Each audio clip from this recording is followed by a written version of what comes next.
So I know in our last video, we were supposed to cover Dracula. Well, shit happened. I just couldn't focus on writing the video, getting anywhere past the writing stages. And I've learned from the past that I can't steamroll anything into production uh, unless my full heart is into this. Maybe another time I will write and produce this video, but until then, I have a very busy schedule. But the purpose of this video is to properly wrap up my Hammer horror series. I didn't fall out of love with covering Hammer films, but I did feel the need to step away to cover other videos and topics I also have interest in. So I do want to look back at the 3 videos I have made for this series as a whole. I didn't exactly know what to do with this series, hence the subtitle A Retrospective Series. I wanted to do film reviews, but I also wanted to look at specific characters from these movies and examine what made them tick. I wanted to look deeper in the films I've only heard of, but never seen. This series did that for me, and more. Looking at the pilot, The Baron, I was comparing how Universal and Hammer adapted Dr. Frankenstein for the screen from different eras.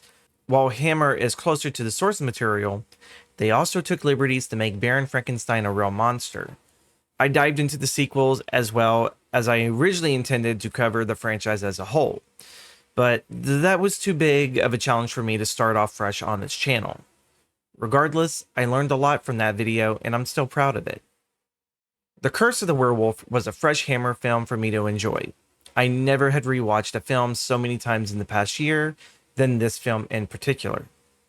I was learning a lot of what Terrence Fisher and Anthony Hines brought to the Gothic brand for Hammer, and it's become one of my favorite films to date. I would like to revisit this film for a future video. The Mummy franchise was a project that really took a lot out of me, but I was determined to get better in my writing and editing for such a large project. 4 films, 4 separate stories that add to the mythos without making a mess of things. I adore this franchise and its quirks. Making that video was again a challenge, but one I needed when it comes to covering franchises.